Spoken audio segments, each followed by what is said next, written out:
Hello, everybody. Hello. And to that time, there wasn't as long a lag there. All right, well, everybody, welcome to the Mikestand. Um, Today is Monday, June 17th, 2024. So I hope everybody had a good weekend. I hope you guys caught some of the show last night. Had quite a lively panel discussion about a few things. Um, of course, we're going over. We talked a little bit about. Of course, the zombie apocalypse animes that have been coming up the last 10 years or so. We talked a little bit about what I read on Friday from Street Smith. Of course, this Friday, we we'll be starting our coverage of March of 19 books that went on sale in March of 1940 with DC. I will have RJ Carter on with me as my co-host this week, and among the things include, of course, the fifth issue of Flash Comics. We'll be going over that. A couple of stories from that.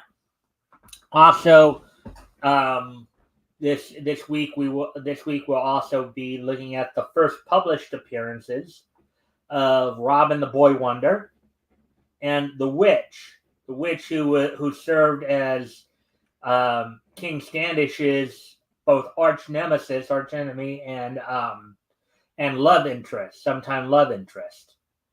And if you want to know more about that, catch the show Friday when we read the story, and you'll hear for yourself what it all goes down to.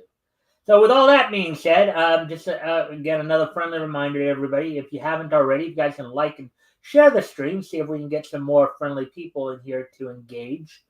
That'd be appreciated. Also, um, if anything here grabs your attention that we talk about, just go ahead and comment and or ask questions. We'll try to answer the questions to the best of our ability. And we're about 2.5 minutes into this. So I think let's see, how will we do this? Well, I guess I'll let Rick introduce him. Rick, if you want to do an intro, and then I will go ahead and talk about what's on tap for tonight, and then we will go from there. I have put a link in the chat for people to find the latest video I've done on the Prussian Shield, number 3 of 5. So yeah, that's over on my channel. So if you want to go check it out and like, share, subscribe, all that stuff, be good. But just bring it up in another tab and hold it there till we are done this show, because we don't want anybody going away from this show while we're talking about stuff till we're done. But yeah, as Mike said, I am Rick. Cross Comics is my company, which is for comic books that I've created, my own characters. So that is something also that you can check out over there through various stuff that I have up there for my website. So yeah, just go check out my channel and you can find out almost everything else. And hello, Elk. Hail Prussian Shield. Okay. All right. So, well, with that, so now that we got the intros all dealt with. So tonight, what we're going to do here, tonight, of course, we have a couple of news articles to go over. One of them was kind of the backup article for last night. We didn't find anything to talk about. Well, that's all right. Using an article that you didn't use one day on another day just gives you more stuff to talk about or go over. Gives you more footage or whatever. I know a word that I'm thinking of, but I can't think of it. So, oh well.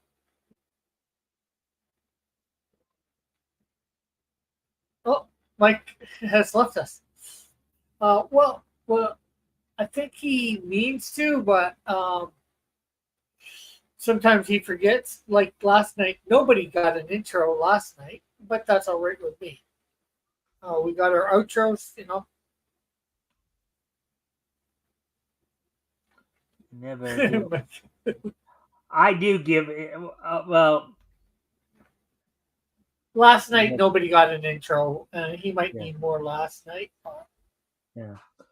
Well, yeah. I mean, see, so, for the most part, I like summertime. But one of the things that is kind of a pain in the butt, you know, it seems like, in the summertime the signal issues go up. It's like you get yeah, I seem to have more signal issues during the summer than anything else. Where we might get like little freezes like that. It's just kind of a pain in the butt. Yeah, for sure. Well, it's good then you have somebody on here, whether they're paying attention or not, like me.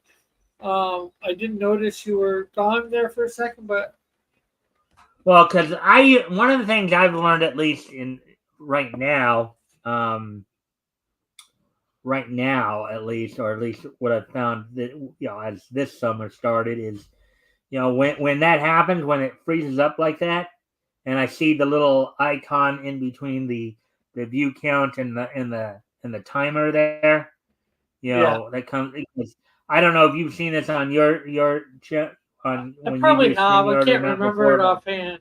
But I probably have. I can't remember it offhand.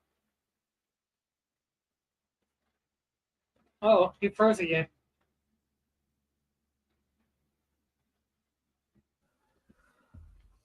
I think that's his. You're back. You're yeah, not frozen now. yeah, Uh, but oh. but, What's your? Oh, go ahead. oh, well, yeah, I saw that a few minutes ago. What's your intro? And I don't know if that The meant. intro is just introducing yourself, who you are, and what you're about. Maybe Mhm. putting a link in the chat. That's all the intro is. It's just like the outro, but use it at the beginning of the show instead of Right. I give everybody a chance to intro and out. Basically, the intro is just the idea of let people know who you are, what you're doing. Promote anything that promote any like your channel or whatever projects you might be working on or what have you. Share any links to further that promotion. Outro is kind of the same thing, but you do your intro you're doing it as you're coming in. Your outro you're doing it as you're going out. So pretty yeah. much. Sometimes it's not. Sometimes it's not as soon as you get in. I managed to watch the Prussian Shield in the park earlier. Oh, cool. Yeah, I saw that. I saw your comment. I even translated it. I'm not sure what that means because it meant something with God. God with ends. Okay, I have no idea what you mean by that. It sure No, seems he doesn't appear to be here yet. He hasn't said anything in the chat. Yeah, usually if he does get here, he usually starts chatting. He'll let everybody know that he's here. Usually, right, Rick. Yeah. Yeah, but all right. So, anyways, and hopefully we don't have any more signal issues tonight. Oh, Same. what I was trying to get out a few minutes ago with that too, Rick. I don't know when you've used StreamYards if you've seen this as well, but okay, so you see up in the left hand corner there where there's the timer. It says live and time and the Yeah. and the view count there, right? Well, it doesn't show me the view count All on right, all right. So on this end, anyways. When yeah, I'm in and I'm in control, yeah, it shows me the view count. yeah, but okay, but so sometimes it happens if the signal gets weak or whatever, another box will show up and show the kind of like upgrading, the signal Yeah. will be like you get what Yeah, I I mean. get what you mean. Yeah. Yeah. So, anyways, God is with us. Yeah. Well, he said he's just translating something that he put in my comment section of the video that he watched earlier because I put that in Google Translate and Google translated it God with ends instead of God with us. All right. So with that, then, anyways, so now let's talk about what we're going to be going over tonight. So I did pick out a couple of news articles to go over, both from Bleeding Fool. One of them was going to be the kind of the quote unquote backup article for if we didn't have any thing to talk about last night, but we ended up having stuff to talk about, so I just pushed it, of course, up here. And I think I mentioned it last night too. Some of Anthony Bourdain's graphic novels being adapted for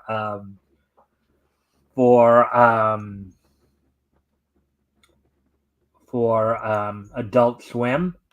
And also the other thing that I just saw as well on here. The Imaginary brings hand-drawn anime to Netflix. So there's some hand-drawn anime coming to Netflix as well. So go to those Yeah, stories, the wrestling wrap-up. There was quite a bit of stuff going on. There was quite a bit of stuff going on, over the weekend, as of course, as usual. Well, Against All Odds was this past Friday night. TNA's Against All Odds. Clash of the Castle was on Saturday, over in Scotland for WWE. And not Anthony Bourdain. I don't know. All it says is Anthony Bourdain's graphic novels being adapted for Adult Swim. Adult Swim being the adult animation block that Cartoon Network does. But I guess we'll find out soon enough there, Elk. And just to give you a heads up, Elk, I have had a little bit more time to think about your questions from last night in regards to wrestling, like in terms of how everything is booked and all that. We're gonna I plan on going over that with you and with the panel the next time we meet on a Sunday. Obviously not this Sunday, but next Sunday, the 30th. We'll go over that. And I'll try to explain it a little bit more. The only reason I couldn't explain it last night because you kind of caught me off guard with it, and because as Metal put it, there are a lot of factors that you have to take into it. There's maybe about 2 or 3 main basic concepts you have to understand to at least start understanding how things work. But but I'll explain all that when we all get together at the next panel. So, anyways, with that being said, we're already 13 minutes into the show. So why don't we go ahead and get started on the coverage? I don't think it's that he's never thought about it. I think it's more that he knew all the variables, and just never pondered on it. He just probably knew all of it. Just well, yeah. One of the things I was thinking a lot about today, as I was thinking about it today too, was that how to best explain it in a way that would make it easier to understand. Now, there are some documentaries, like I know you're up in Canada, so you may not have gotten this, but 90% of what you guys get, or 95% we get. All right. So now the question is whether I've seen it, which is a totally different story. I'd say about 20 years ago, if I had to take a wild guess, about 20, 25 years ago, A&E did a documentary, kind of a documentary called The Unreal Story of Professional Wrestling. It's actually a pretty good documentary. It talked kind of about the history of wrestling and how it evolved up to the point to which the documentary is made. Obviously, some of the information might be now outdated because it happened so long ago, but that's one you might want to check out. But as I said, I'll kind of go over some of that stuff and explain some of that. He says, I know Hulk Hogan negotiated most of his stuff through this lawyer once he was popular enough. Yeah. Oh, I'm sure lawyers are involved, or some are. Yeah. Most of his stuff through his lawyer. Yes, that is true. You see, that's kind of the point that crossed my mind when Metal had mentioned that, right? Was that because I know you were asking like something. some guys will sit there and have the lawyers hash out stuff. That doesn't usually come till later. Usually, most guys, and again, it partly because you have to understand the kind of the structure of the wrestling business. Yeah. I think again, most of them just take whatever they can get, and then if they get popular, they get an agent, and if maybe they get even more popular, they get but lawyers. there's some more dynamics to it, Rick. Oh yeah, oh yeah. I'm sure there's a lot more intricacies to it. I'm just doing a very broad overview. Yeah, that is true. Even Hogan, when he started back in 1977, I believe. I think he started his career back in 19. And you have to think about it. Hulk Hogan was born August 11th, 1953. So right now he's 70 years old. He came into the business in 1977. That's when he made his in-ring debut. So he would have been like 23, 24 around there.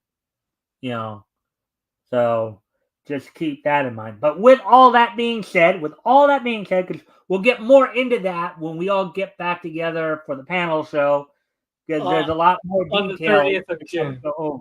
Yeah. So with that being said, let's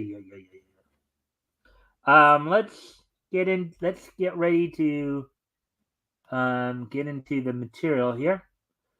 So.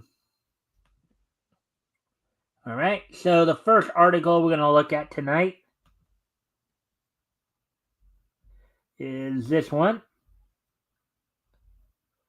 Anthony Bourdain's graphic novels are being developed for Adult Swim. Article by Todd Fisher, published June 16, 2024, which was yesterday. So I don't know if this is the same Anthony Bourdain that you were referencing, the chef. Get Jiro, I guess, is the name of his graphic novel there, I guess. He's got a guy with a knife and a fish, so could be making some sort of fish dish. Although that could be just a bit fishy. Yeah, so all right, so let's get into this. Oh, and Elk says that's him. That is him? Okay.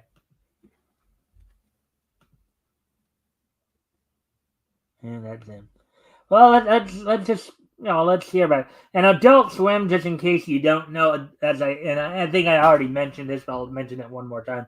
Adult Swim is the adult animation block on Cartoon Network, usually put up in the evening, in the mid to late evenings. Usually, it's usually got like the stuff like Aqua Teen Hunger Force, Squidbillies, and of course some of the what they call the acquired programming from other stations like they had Futurama on there for a while. I think now they still have, of course, Family Guy, American Dad. Rick and Morty would be considered part of that as well. So, but with that being said, let's get into the article here. Adult Swim is cooking up 2 new series. Okay, so I guess another drop of the hint there. One of which adapts the late Anthony Bourdain's graphic novels ahead of Warner Brothers Discovery's Adult Animation Showcase held at the Annecy Animation Festival. The Hollywood Reporter revealed that Get Jiro has received a series order from Adult Swim. The animated half-hour project is based on the New York Times best-selling DC Vertical graphic novels written by famed chef and TV personality Bourdain and Joel Rose, with accompanying artwork by Langdon Foss and Ale Garza. Set in the near future, the show centers on a mysterious, revenge-focused sushi chef named Jiro in a version of Los Angeles where customers resort to murder to secure a table at coveted restaurants. The concept reminds me of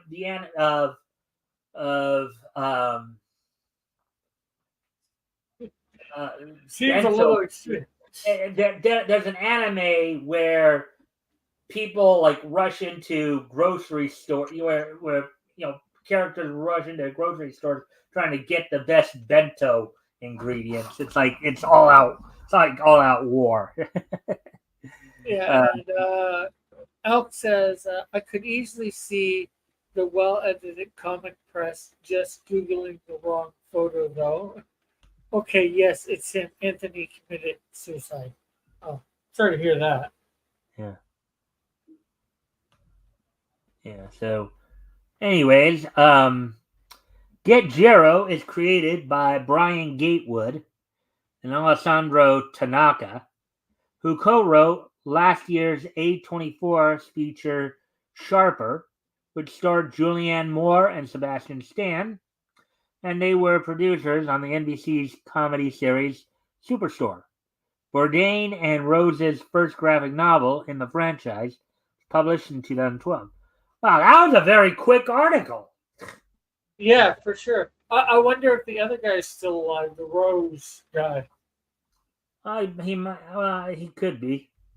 Yeah, Um, I wonder if he had anything to do in the production, or DC Vertigo just, sold them the rights yeah, to make it into. yeah. Joel Rose. Let's see if I can find that name real quick here.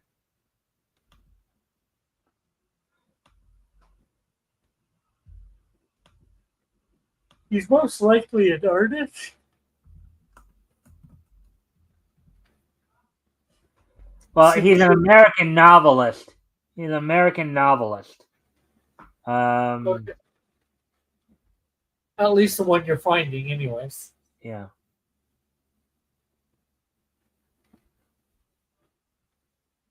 But yeah. Well, by all indications here, it would appear that he's still alive. Um, so Alp says Bourdain was so talented in so many ways. Oh, well, cool. yeah,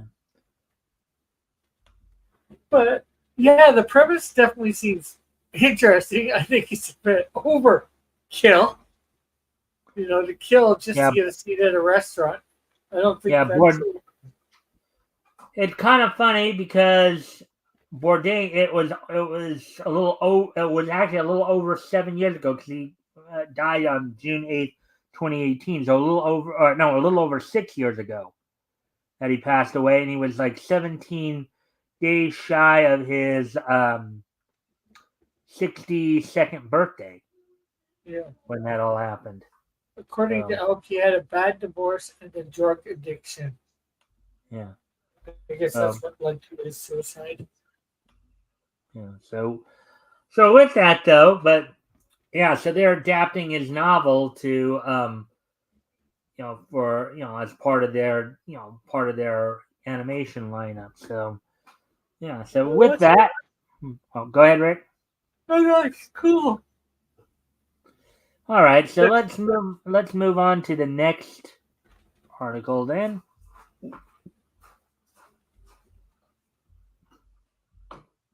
Which is this one that I found earlier today as I was looking for stuff, as came to the realization that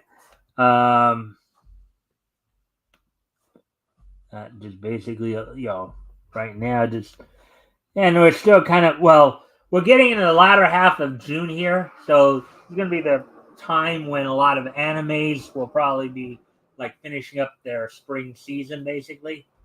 So Yeah. but aside from that, let's see. So here it is. The Imaginary, in smaller quotes, brings hand-drawn anime to Netflix.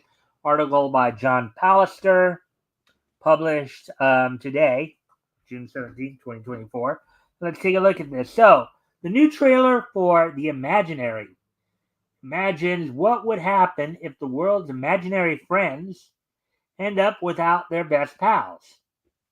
Um, The hand-drawn animated film arrives July 5th on Netflix. After first bowing theatrically in Japan, where it grossed $919,000 last year. It So sounds oh, and it July probably 5th. came for. It sounds very first to If Imaginary Friends, but this probably came first. Maybe even what influenced If, because Mhm. that's about imaginary friends too. That who Yeah, basically they don't have their original people anymore. yeah, but anyways, And Elk wonders if 900,000 is good in Japan. Probably. well, 919,000. Yeah, he was Not just rounding it down. It's about 900,000. Yeah, sure, it's a little bit above. But 900, 919, is that good in Japan? You know, Well, July 5th, which I think would be like just under 3 weeks away for the 17th year. So let's see, 13 more days till 30th. Yeah, third. Well, I guess 13 and 18 days till that thing premieres here in the States. But anyways, getting ready to continue on with the film centers on Amanda and a boy named Rutger, who is her imaginary companion, whom no one but she can see.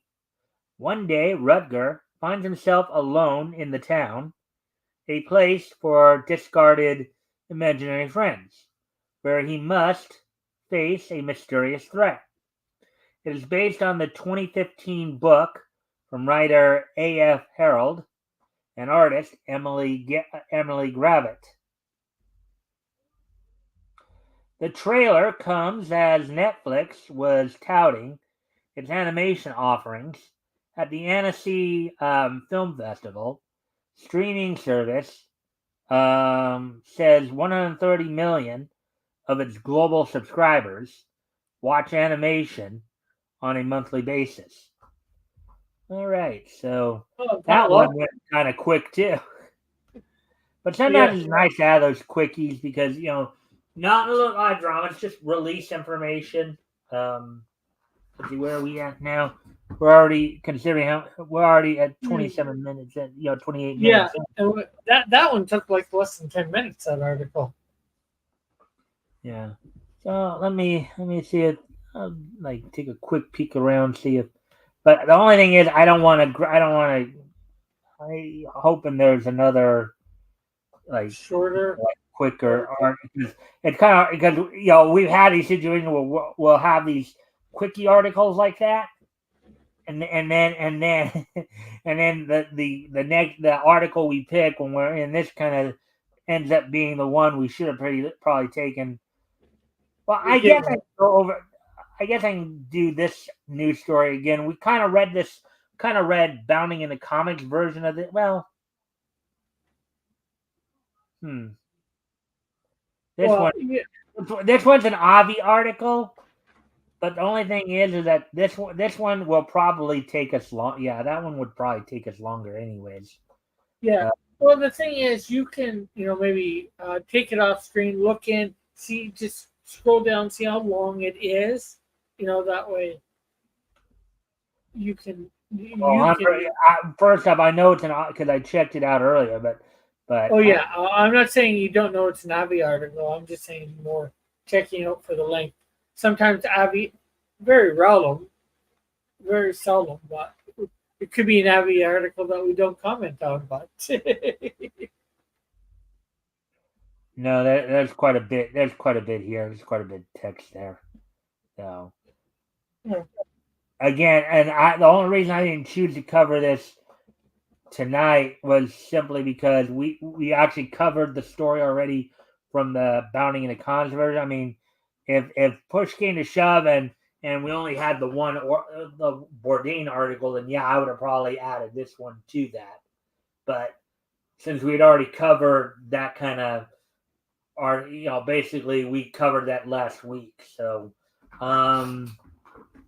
anyway, let's see. I guess I could take a quick peek around. maybe go back to Bounding into Comics, see if anything new popped up since I checked this afternoon. Doubt it. And then go over to this part. Yeah, nothing new there from when I checked this afternoon. Let's see now.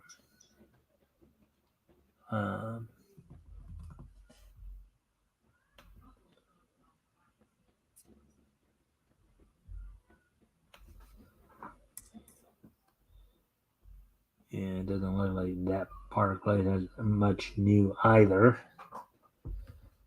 Check one last spot here if I can get to that. Let's see.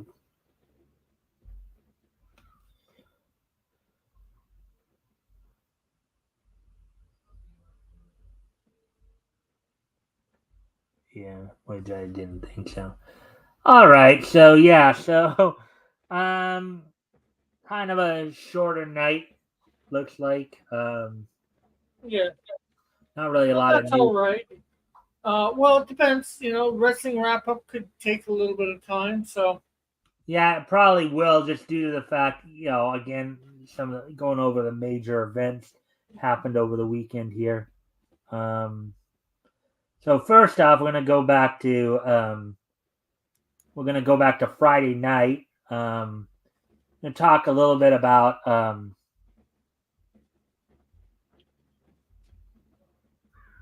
the show I was. Oh,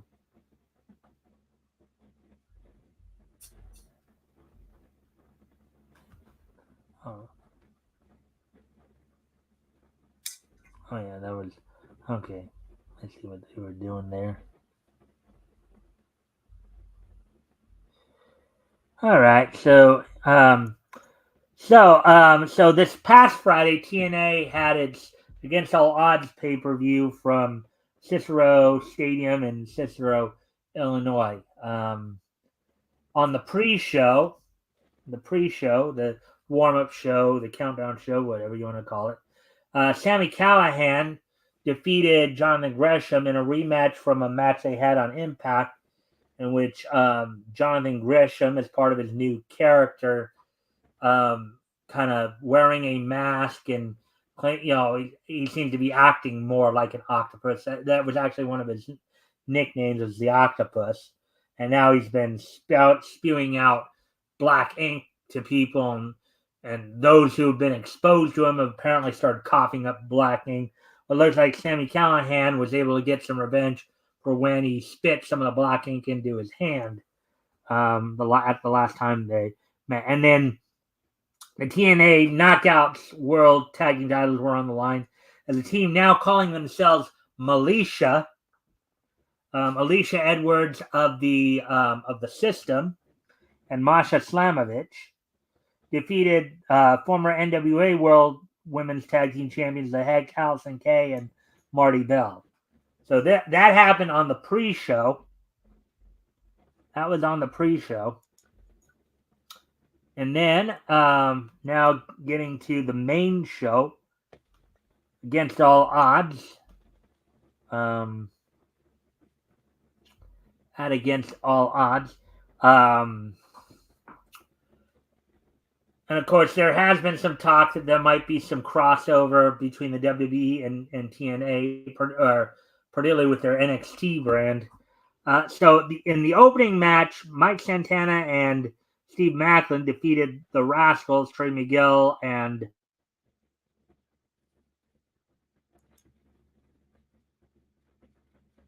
uh-oh. I think we got a frozen mic. Who had been interfering in their matches for a while. What were you about to say, Rick? Well, you froze for a second or two. Looks like we got a frozen mic again, and then you unfroze. Yeah, and I just saw the signal icon again. I was still hearing it, or was it still hearing? I forget. Yeah. So, anyways, then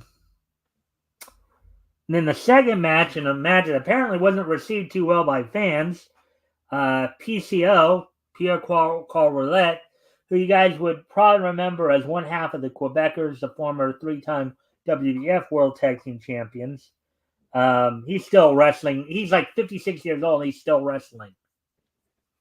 So he defeated Rick Swan in a match for the TNA World Tag Team titles. Eddie Edwards and Brian Myers with Moose in their corner. As a system, defeated the Nemeth brothers, who had Dirty Dango in their corner. Frankie Kazarian defeated Joe Hendry in a match for the TNA X Division title. Mustafa Ali defeated Trent Seven. And here's the funny thing about Ali's title reign too. As far as I know, Ali's still working, and this is kind of a little bit more unusual, but Ali is still working on a per diem basis. He's not actually, as far as I know, I don't think he's actually signed to TNA, last I heard. But yet they have the belt on him, so he's still kind of working on a per diem basis. The tag team known as ABC of Ace Austin and Chris Bay defeated Josh Alexander and Eric Young in a match. Answering. So Jordan Grace issued an open challenge to anybody to challenge her at Against All Odds for the TNA Knockout World title, and NXT's Tatum Paxley answered the challenge, and Jordan Grace retained the title against Tatum Paxley. Tatum Paxley was one of the two women, along with Ash by Elegance from TNA, who was fighting over the belt when last week when Jordan Grace was challenging Roxanne Perez for the NXT Women's Championship at Battleground. And then Moose retained Matt Hard retained the TNA. Moose retained the TNA World title over Matt Hardy in a Broken Rules match. After the match, from what I heard, after the match, the system, made up, of course, of Moose, Brian Myers, Eddie, and Alicia Edwards, were about to do a 4-on-1 to Matt Hardy. They were about to beat him down 4-on-1, basically, until making well. It would have been considered a surprise appearance, even though a lot of people kind of expected it, considering his contract just came up. But Jeff Hardy made his return to TNA. Now, neither Hardy is under contract with TNA. Now, Jeff Hardy's contract with AEW expired on Friday, so he was okay to, and there was apparently no no-compete clause in it, which meant he could just go to whatever promotion he wanted to without having to worry about but he came to save his brother from a beatdown from the system. So that's all that happened at Against All Odds on Friday. And then on Saturday,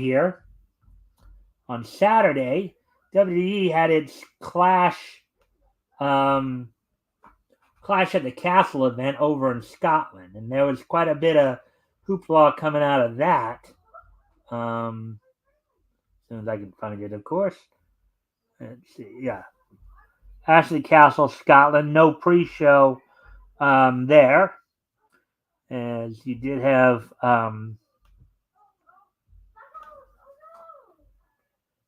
so in case you're wondering, it's my neighbors that you're hearing in the background there. I have my windows open with it being summertime and stuff. So the Clash of the Castle event opened up with a match for the WWE and WWE Universal titles, in which Cody Rhodes defended the titles against AJ Styles an I Quit match.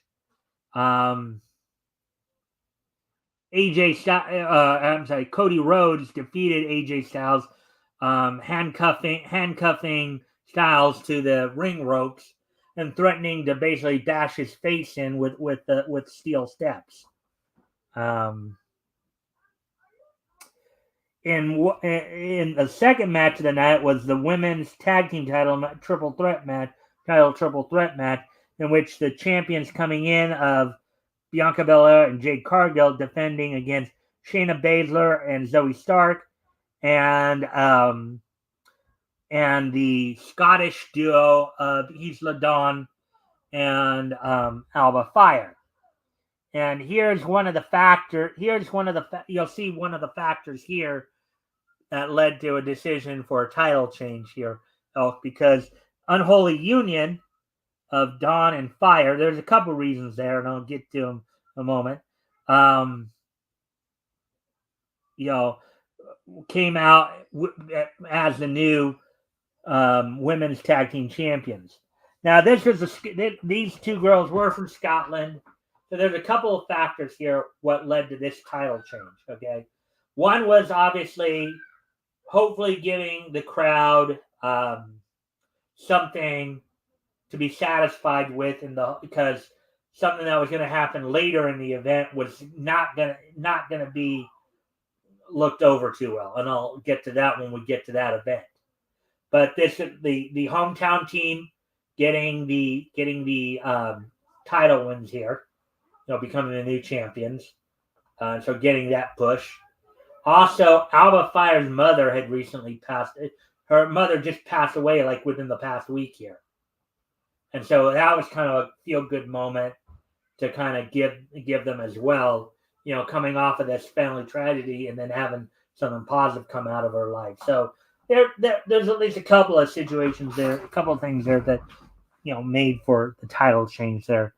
In a match for the WWE Intercontinental Championship, Sami Zayn defended against Chad Gable and retained in that match. During the match, Maxine Dupree and Otis of Alpha Academy were at ringside with Chad Gable, and Maxine got knocked down, and Otis took her to the back, leading to Gable getting upset, but it's still ultimately losing the match. Another match with the hometown hero situation. Bayley defended the women's title against Piper Niven. Piper Niven, the Scottish girl herself. Bayley retained the women's title there. Now, nobody was really expecting the title change to happen here. Niven was just getting the title match here in terms of booking because, again, the hometown hero effect. And then the main event saw the World Heavyweight title. This is the match that really is getting a lot of heat right now. The World Heavyweight title match was Damian Priest defending the title against Drew McIntyre. Now, for the second year in a row, McIntyre was getting a shot at one of the major belts. Last year, he got a shot at the WWE and WWE Universal title at Clash of the Castle. At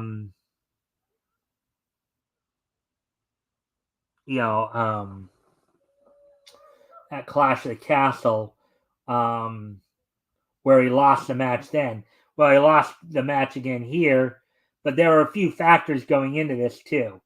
And even though, because Drew McIntyre, again, Scottish, hometown hero, right?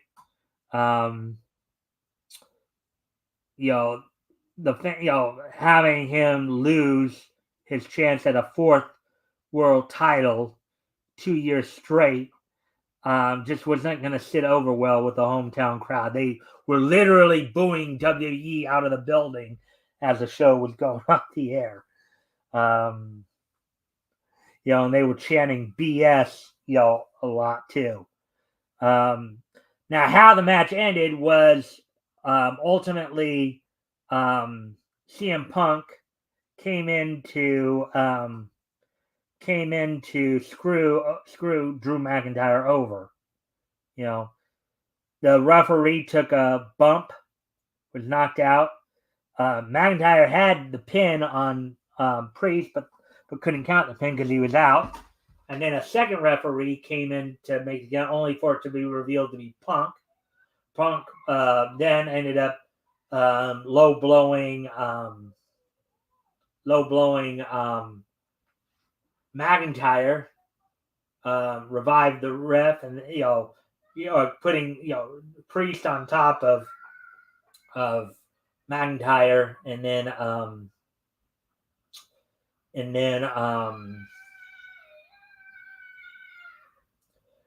the ref eventually waking up to count the 3.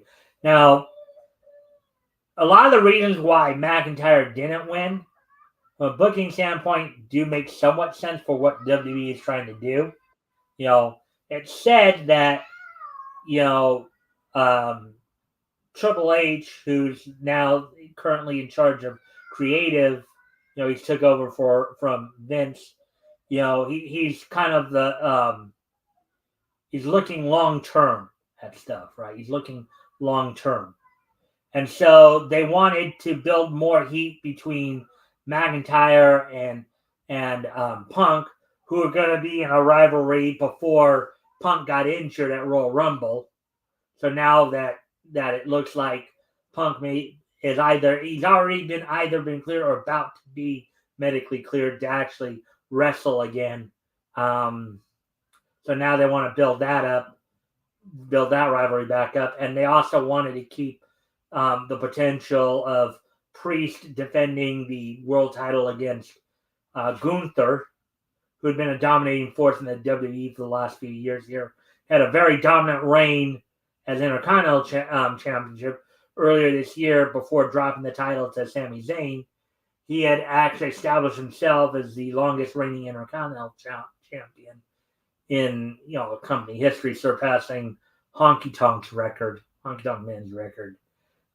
They've been really pushing him to the moon, pushing him main event status, and and Gunther had earned a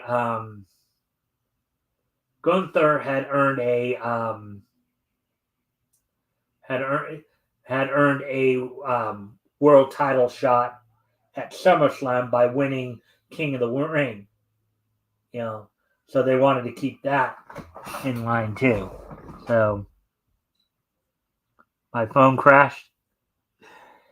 All right. So with that, and that now just to quickly go over as well, AEW results from Saturday's Collision real quick here. Then we'll start to wrap things up.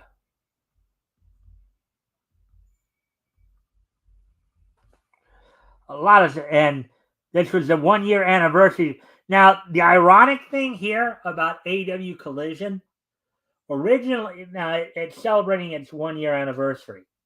The show was actually originally developed as a vehicle for CM Punk and the people who were still on good terms with him, who still didn't have an issue working with him, to be his show while he was still in AEW before he got fired and landed back in the WWE. So that was kind of the ironic thing. So at the 1-year anniversary show here, the night opened up with a 8-man tag match in which the Blackpool Combat Club of Claudio Castagnoli, Bryan Danielson, IWGP World Heavyweight Champion Jon Moxley, and Ring of Honor Pure Title Champion Wheeler Yuta defeated the four-man team of the Mighty Don't Kneel duo of Shane Haste and Mikey Nichols, Rocky Romero and Leo Rush. And no disqualification match, Deonna Purrazzo defeated Thunder Rosa by referee's decision in a battle of 2 former World Women's Champions. Hechicero, with the Gates of Agony in his corner, defeated Dalton Castle. In the last of the Forbidden Door qualifying matches for the AEW, the four-way AEW TNT title match, Dante Martin, of one half of Top Flight, defeated Lee Moriarty, setting the match for Forbidden Door on the 30th.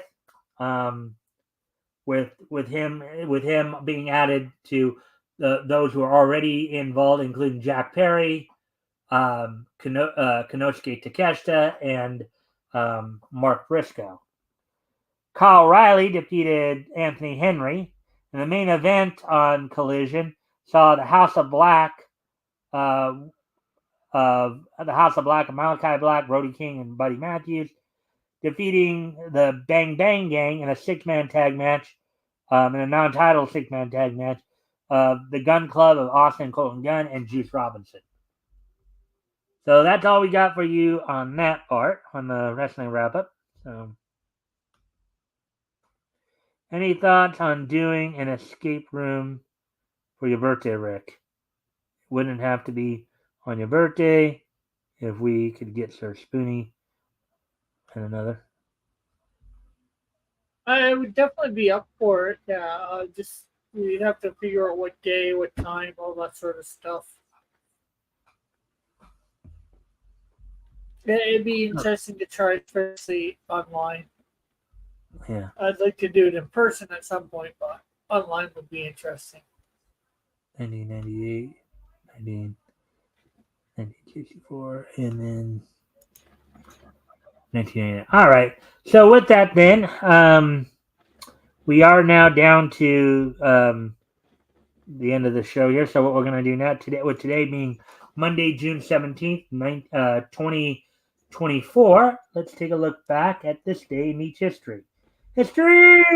So, first off, I'd actually like to wish a happy 60th birthday to Chuck Klein. And yes, there have been a few Chuck Kleins out there, but this particular Chuck Klein that we're wishing a happy birthday to is an American animator, storyboard artist, writer, producer, and director. Of course, among his storyboard artwork, he worked a lot for Disney Television Animation and Nickelodeon Animation Studios, including Classic Cuspo and Dilbert. He's also worked on Cartoon Network Studios. As a writer, he's written for SpongeBob SquarePants, My Life as a Teenage Robot, Whatever Happened to Robot Jones, Foster's Home for Imaginary Friends. The producer, he produced Apple and Onion, and as director, he directed Sammy, Stuart Little, Family Guy, and The Cleveland Show. So happy 60th birthday to Chuck Klein right there. Getting ready now to move on to the next piece in Niche history. As we move ahead, that was happy 60th birthday to Chuck Klein. So we move ahead to 1998, which was 26 years ago today. On this date, 26 years ago today, back in 1998, the fifth and final issue of Gen 12 from Image's Wildstorm imprint went on sale on this date back in 1998, sold for $2.50 for 32 pages. So on this date back in 1998, 26 years ago today, the fifth and final issue of Gen 12 from Image's Wildstorm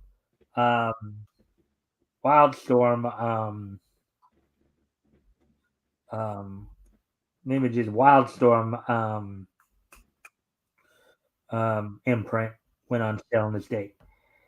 And moving ahead to 1999, one more year, is on this date in 1999, which was, of course, 25 years ago today.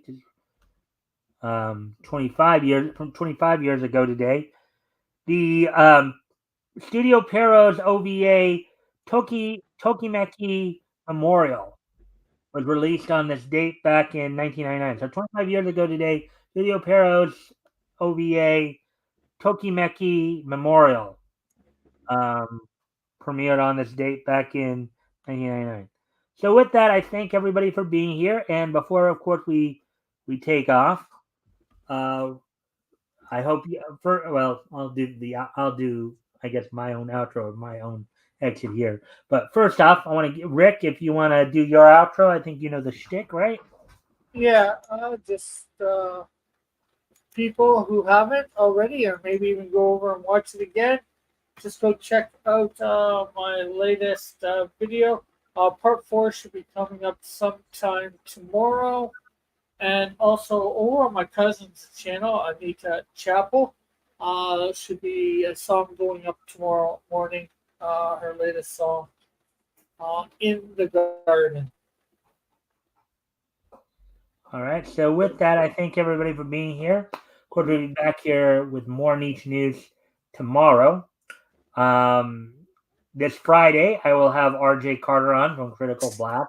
We'll be going over books that went on. We'll be starting our March of 1940 coverage of book comics that went on sale in March of 1940. We'll, of course, be focusing in on DC Comics. And some things to really be looking forward to include the first published appearance. The first published appearance of I guess you could say that's what I'm doing right now is my outro there. But anyways, on this Friday, of course, the first published appearance of Robin the Boy Wonder from Detective Comics Volume 1, Issue 38, as well as the first Boy Blunder. Huh? I said the Boy Blunder. Yeah, what some people call him. And then also the first published appearance of the Witch, who was the arch nemesis and sometimes love interest of.